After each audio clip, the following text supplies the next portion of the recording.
Hello,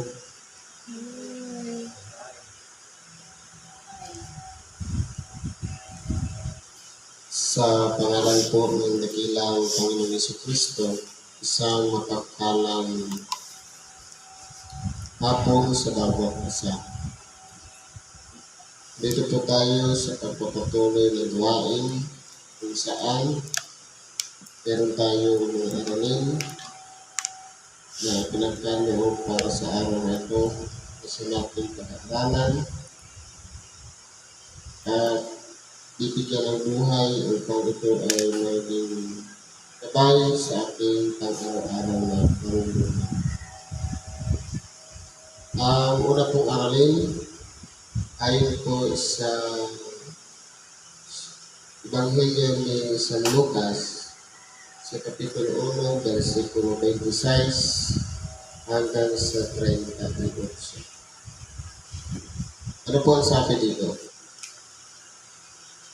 Nang ika-anim na buwan nga'y sinugo ng Diyos ang Anghel Gabriel isang bayan ng Galilea, ngalay Nazaret, sa isang dalagang mag-aasawa sa isang lalaki ng kanyang ngalay Jose, sa ang kanyang at Maria ang pangalan ng dalaga.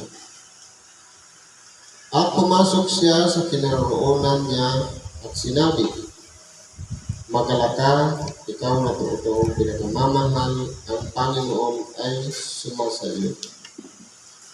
Natapos siya totoong maglumihanan sa sabi nito at iniisip sa kanyang sarili kung anong bati kaya ito.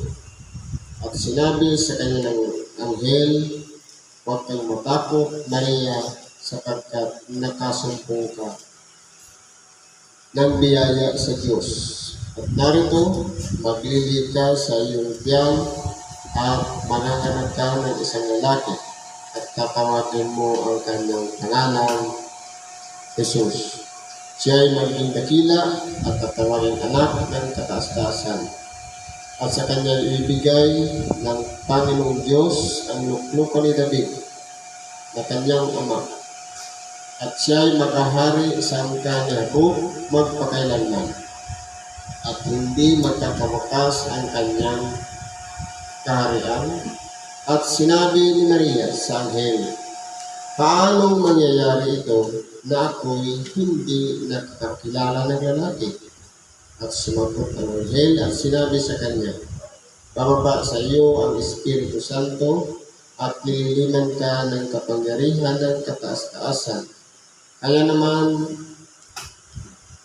ang banal na bagay na ipanganganak ay tatawagin anak ng Diyos."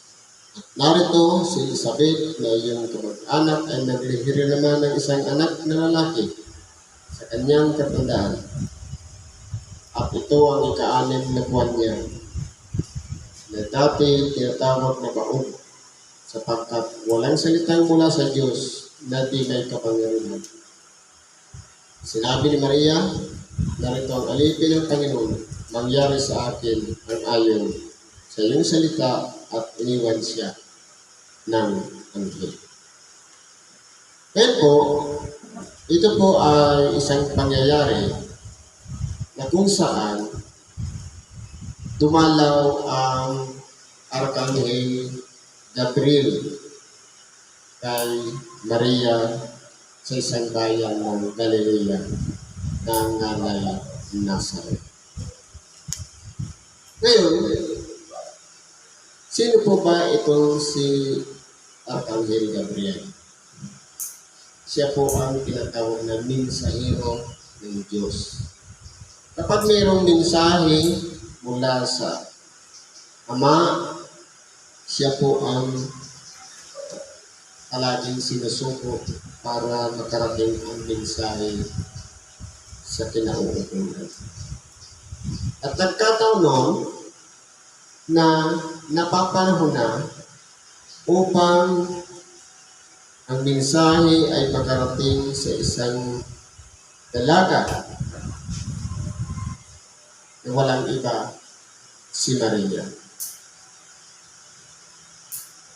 Ngayon po, kung pag-aaralan natin, tama yung mga sinasabi natin sa mga panalangin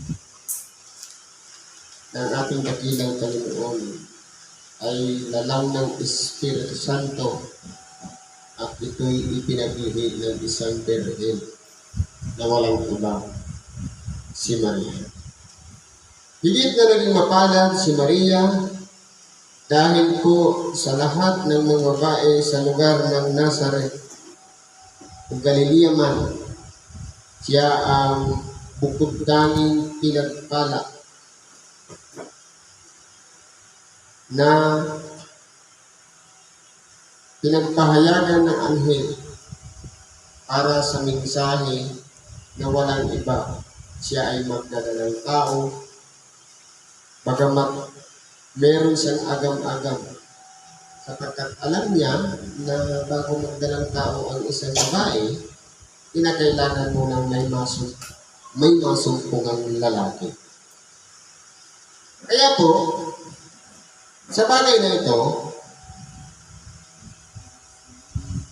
itong pahayag ng Arkanghel Gabriel, ito po ay nagpapatunay na kinakailangan ng ihanda ang magiging buhay-buhay ng ating dakilang Panginoon.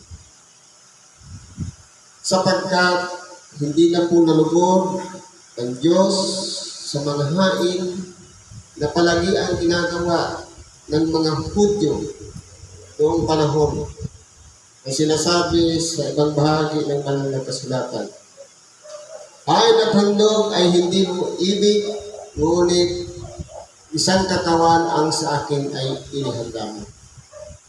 Na walang iba, yung pagparating ng mensahe ng isang arkanghel kay Maria ay isang paghahanda na kung saan kinakailangan ng dumating yung panahon upang isilang ang tinatawag na Mesiyas na hindi pa man nangyayari, ipinahayag na ng anghel kay Maria.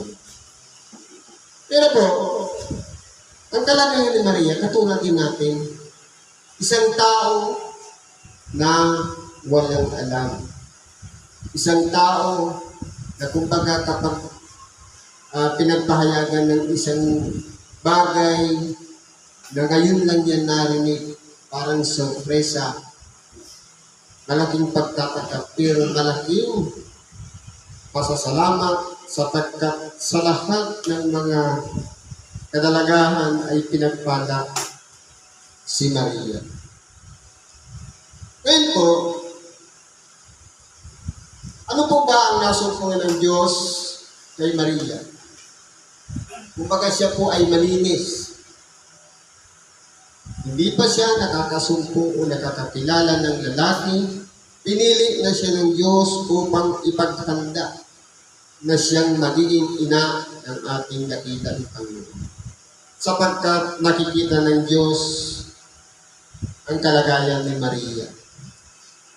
Yung kanyang ugali na kaya niyang tindigan ang maging ina ng anak ng kataas-taasan na walang iba ang ating dakilang Panginoon. Pero, kung mabuhay ng ating dakilang Panginoon, siya naman ang napakaraming sakripisyong dinanas. Sapagkat, una, napagdaanan ni Maria noong ating dakilang Panginoon, akala nila'y kasama nila sa paglalakbay, pero naiwan pala sa Jerusalem. Nung siya'y 12 taon. Isang mahirap na kalagayan sa isang ina. Ang nag-aakala na kasama niya ang kanyang anak, pero nawawala dahil lang po sa pag-aalala. Kaya Binalikan nila ito at nasumpungan nila na nakikipagsalitaan sa mga matatalino o sa mga matatanda ng bayan sa Jerusalem. Lalong-lalo na nung ang ating dakilang Panginoon ay nang dumanas na o dumating na ang kapanahunan ng kanyang pagsasakripisyo. Gaano na lang ang pag-alala ng isang ina sa kanyang anak na nakikita niyang pinahihirapan, dinudusita, kung ano-anong paratang, sinasaktan, sinisipa, dinuduraan. Yan po ay, kung mapapansin natin, binubuksan ang ating pag-iisip. Natutuwa si Maria, higit nga siyang pinagpalad.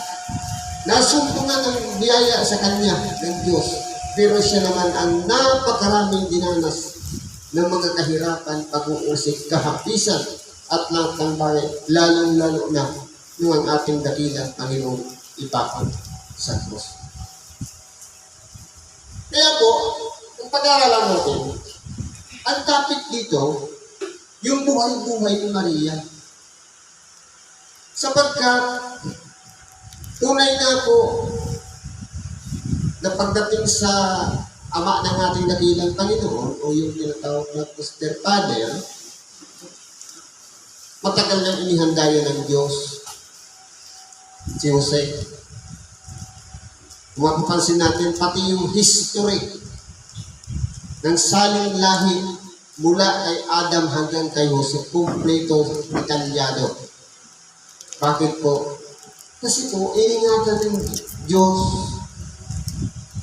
yung lahat ng saling lahi ng tao mula kay Adam hanggang kay Abraham hanggang kay Jose. Lahat ng yan iningatan ng Diyos para siyang tumayong ama ng ating dakilang Panginoon na siyang mag-iingat kay Maria at ganun din sa kanyang ipinagbubuntis na walang iba ang ating dakilang Panginoon. Pero po, pagdating dito sa dalaga na pinagpala ng Diyos na siyang magiging daan upang yung paghahanda ng Diyos sa kapanganakan ng ating dakilang Panginoong Jesucristo, ito po ay maayos siyang naipaghanda. Gumamit siya ng isang mensahero upang sa ganun makarating sa isang tao, isang dalaga na si Maria, ang mensahe na nais ipatid ng Diyos. Kaya po, yun po ay hindi bago.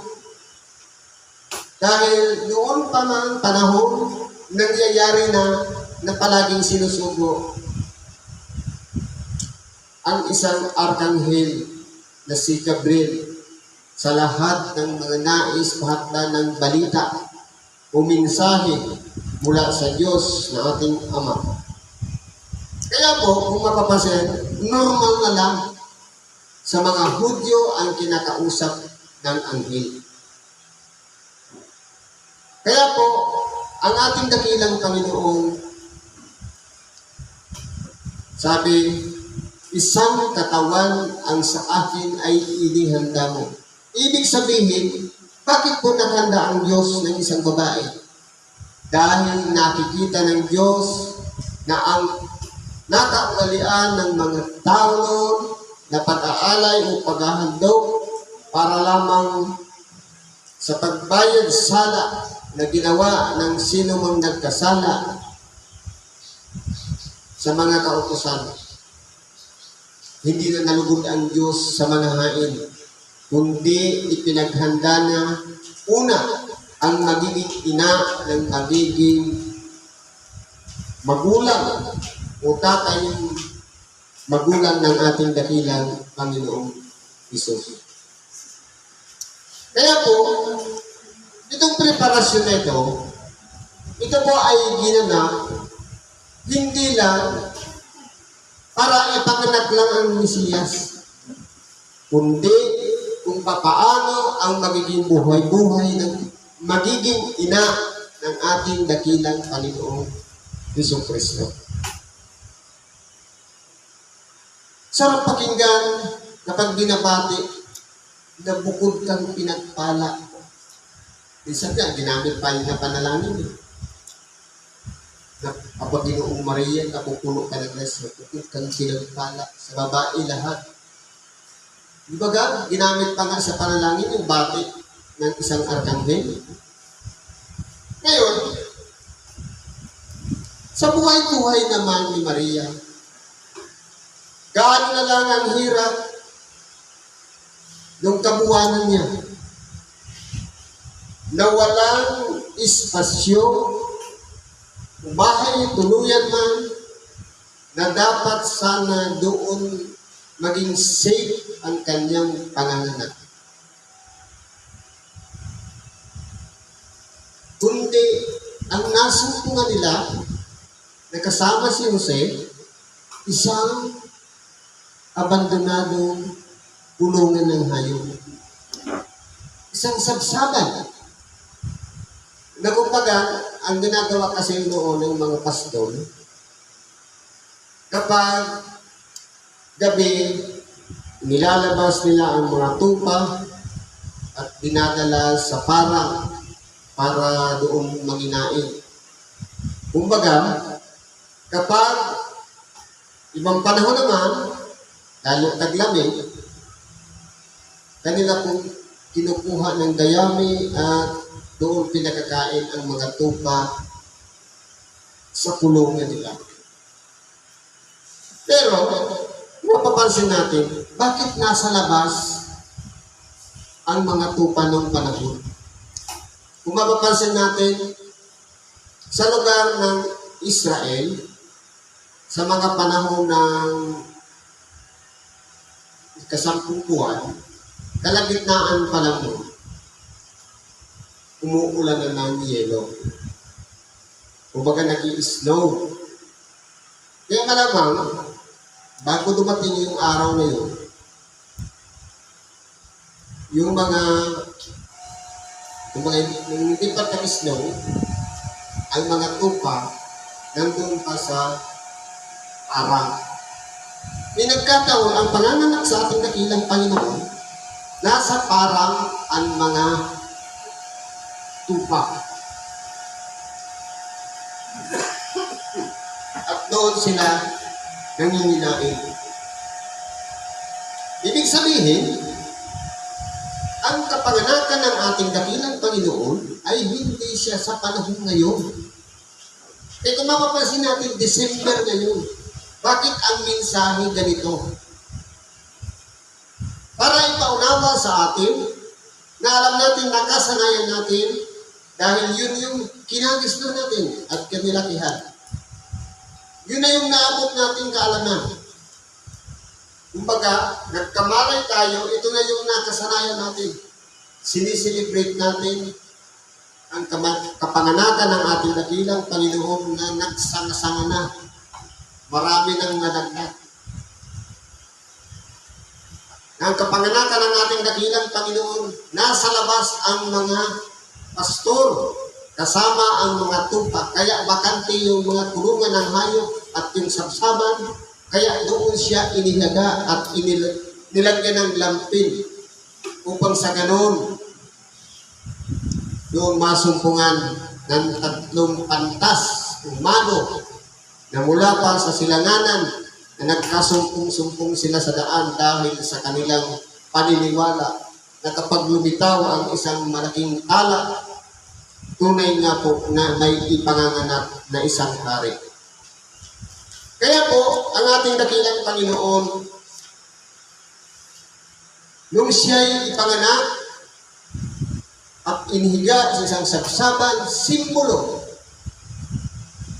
na sinasabi kanina, nang pasimula ay may salita at ang salita ay sumasa Diyos at ang salita ay Diyos.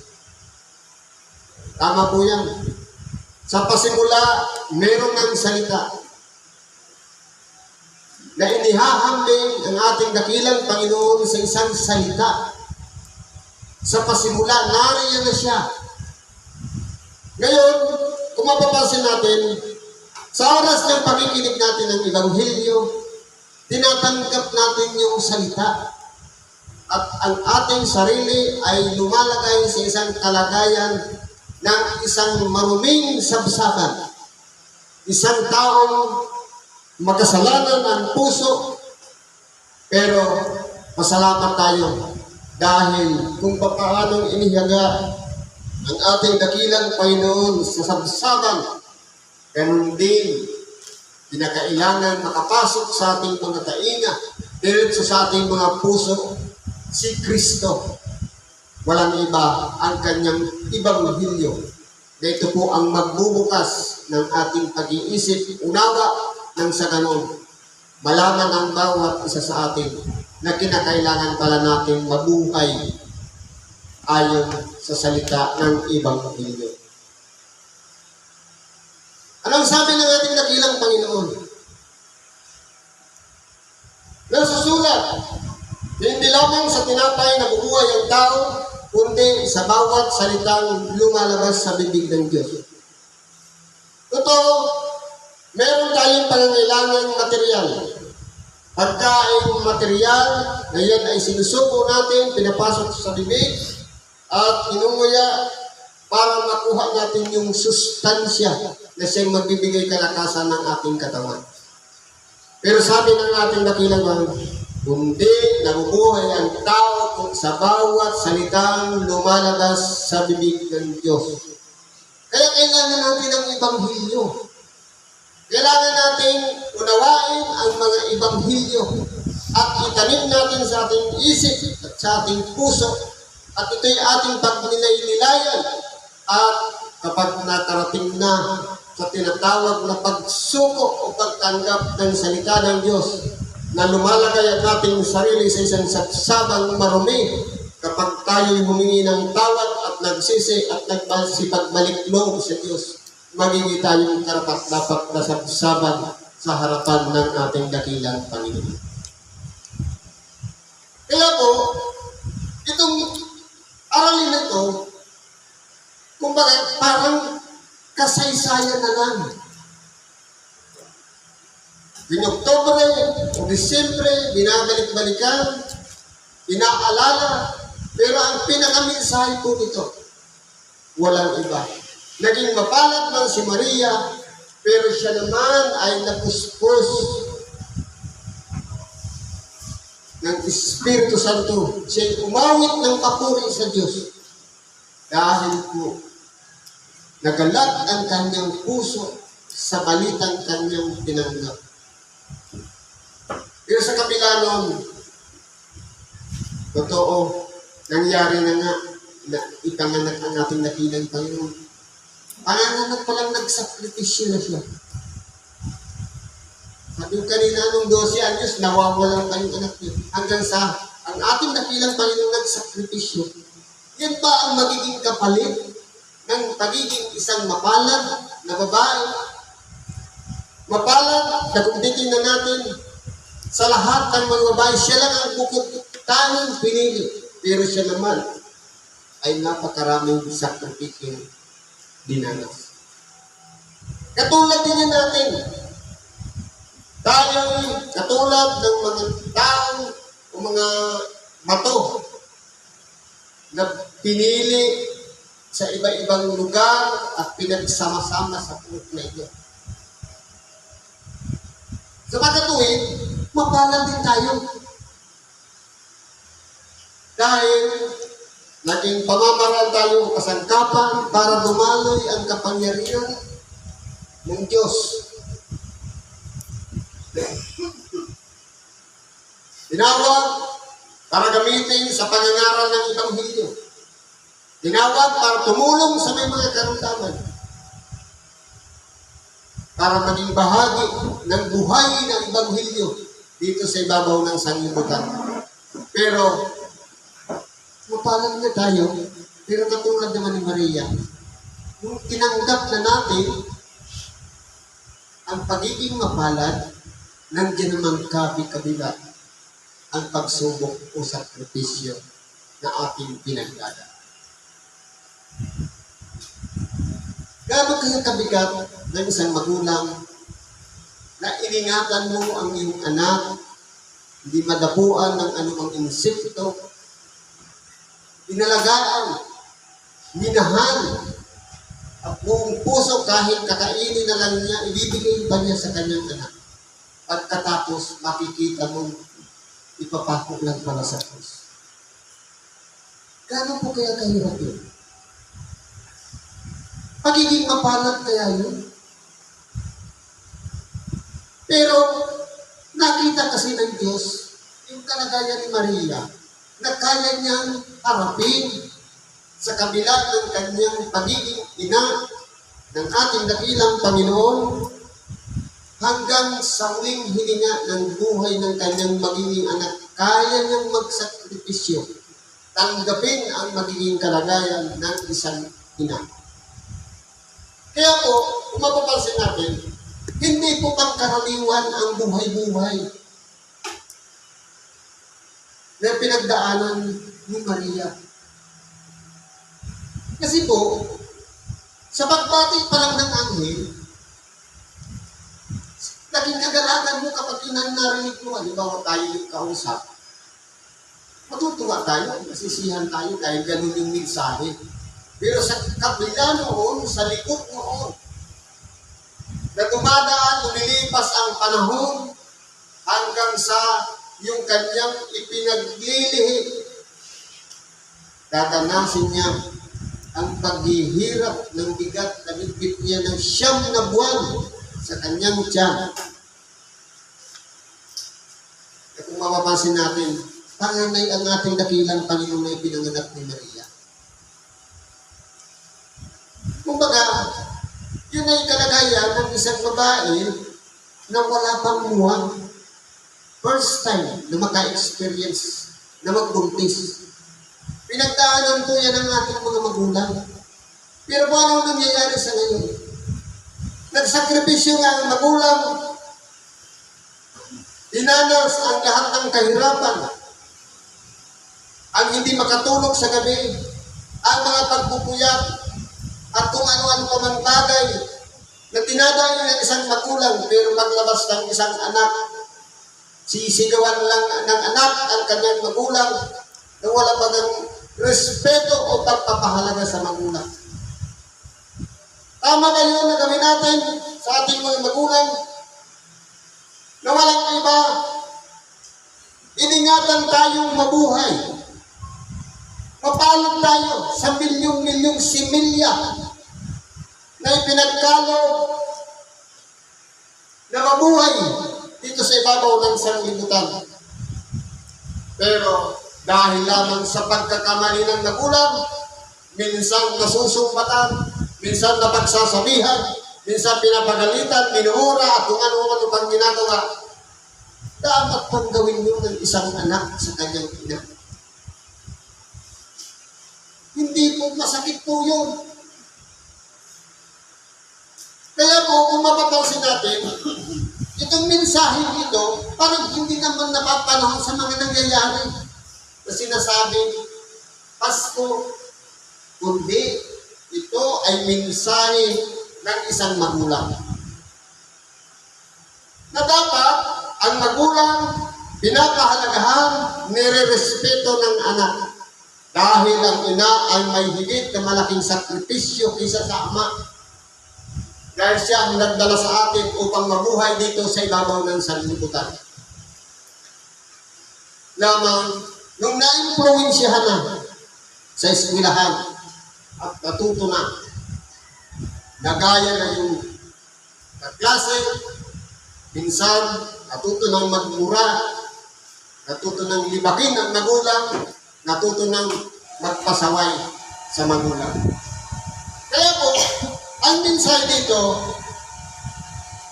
buhay-buhay nga ni Maria. Pero ito ay lumarawan sa mga babae, sa mga ina na naging magulang para sa kanilang mga anak.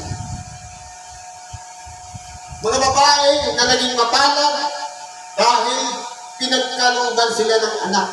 Pero, nung lumaki na ang anak, naging dahilan pa para sagot-sagutin na lang ang kanilang mga magulang. Kaya hindi natin nalalaman na mayroon palang biyaya sa isang anak ang pagsunod sa magulang. Anong sabi dito sa episode? Para malaman natin kung bakit kinakailangan natin irespeto natin ang ating mga magulang. Sabi dito,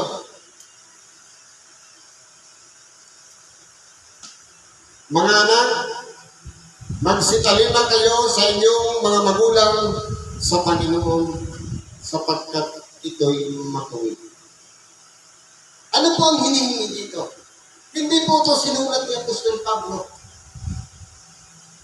para paalala lang. Kundi ito ay kasama na sa mga naunang utos na sinasabi, igalang mo ang iyong ama at ina. Kasama po dito ang ina. Na siyang unang utos na may pangako. Ibig ko pala sabihin, magkaroon lang tayo ng respeto sa ama at ina. Totoo, sasabihin natin, hindi naman ama ang nagbuhay. Kung hindi naman ina ang nagbuhay, pero parehas sila nagtanguyo. Parehas po sila nagsakripisyo. Kinakailangan din, sukiyan natin ng respeto o tinatawag na paggalang. Pero ano yung naunawaan ng mga kabataan ngayon? Magsabi ka lang ng po at opo, paggalang na. Ang tunay na paggalang, may pagpapahalaga. Gaano man naging mabuti o masama ang magulang, dapat hindi po nawawala ang tinatawag na respeto. Bakit po? Dahil kasama po sa pagiging anak ang kapalaran na sinasabi dito. Ano ang magiging benepisyo ng pagrespeto ng anak sa magulang? Una, upang yumaon kang mabuti. Para maging mabuti ang ating pag-uugali. Para maging mabuti tayong tao dito sa ibabaw ng sanlibutan. At ikaw ay mabuhay ng malaon sa lupa. Ibig sabihin, humaba ang buhay natin sa lupa. Pero bakit may mga anak na minsan hindi naman humahaba ang buhay? Yan ba ay dahilan sa hindi pagrespeto sa magulang? Kaya umiiksi ang kanilang buhay? O yan ay kalooban ng Diyos na hanggang doon na lang ang kanilang buhay? Kaya po, kung mapapansin natin, ang pinag-uusapan nito, yung paghahanda. Ang mga magulang natin, matagal din naghanda. Lalong-lalo na sa pagpapakasal pa lang naghanda na. Yung sariling katawan niya, inihanda niya. Sa pagdadalang tao, ipinaghanda rin. Pero, dapat hindi po masayang yung mga sakripisyong ginawa ng ating mga magulang para lamang tayo mabuhay dito sa ibabaw ng sanlibutan. Kaya po, kung mapapansin natin, si Virgen Maria, nanganak, yalam ng Espiritu Santo, ang kanyang ipinanganak, si Jesucristo. Ilagay natin sa kalagayan natin. Lagi kanyang kagalakan ng isang ina ang isilang ang isang anak. Kasi po, yung buong sakripisyo niya ng kanyang pagdadalang tao, na nawawala po na parang anong ligaya kapag nailuwal na ang anak. Pero yung pagdadalamhati ng kabuwanan, grabing sakripisyo. Pero nung may labas na, maipanganak na ang isang sanggol sa sanlibutan, laking kagalakan ng isang magulang. Kaya po, palagi natin iisipin, kung si Jesucristo, itinuring niya, inilagay niya ng buong puso ang respeto sa kanyang ina, si Maria. Dapat ganoon din tayo. Lalong-lalo na kung tayo po ay palaging nakikinig ng Ebanghelyo, i-apply din natin sa ating sarili ang tunay na respeto sa ating mga magulang, naging masama man yan, naging mabuti man sa ating paningin. Baka tayo lang ang may problema, yung mata natin. Kaya nakikita natin yung mali ng ating mga magulang. Pero yung sakripisyong dinanas niya, yon ang pakaisipin natin. Yon ang pagnilay-nilayan natin. Dahil hindi po tayo magiging mabuting tao dito sa ibabaw ng lupa kung walang magulang na nagturo sa atin ng mga kabutihang asal. Doon tayo'y maliliit pa. Totoo, ang mga bata makukulit. Kasi kung bagaya, nandun sila sa stage na collecting information stage. Anong nang tanong? Kaya depende po sa magulang kung ano. Sinasambit palagi ng magulang, bawat salita may mura. Ito lalakyan talaga ng anak, may mura. Kung halimbawa, palagi ka nang lilibak sa kapitbahay, lalakyan din ang anak. Kaya, nasa ina pa rin ang susi upang maging mabuti ang isang anak dahil siya ang palaging kasama na mula ng inuwan hanggang sa matuto tayong mga anak. Kaya po, pasalamat tayo sa Diyos sapagkat ang mensaheng ito ay ipinagkaloob bilang pagkulita sa ating dakilang Panginoon na inihanda niya ang kanyang ina. Ganun din, inihanda din ang ating mga ina na siyang naging magulang natin na ating pinagisnan. Dapat irespeto natin sila at pahalagahan sapagkat sila po ay nabuhay dito sa ibabaw ng lupa na inihanda din para maging magulang natin. Siguro po, hanggang dito na lang, pagkibago natin sa oras ito. Salamat po sa Diyos at anuman ang ating kahilingan, karaingan, igulot po natin yan sa Diyos at nagkatiwala sa Kanya. Sa ngalan ni Kristo Jesus, salamat at mapagpalang hapon sa bawat isa.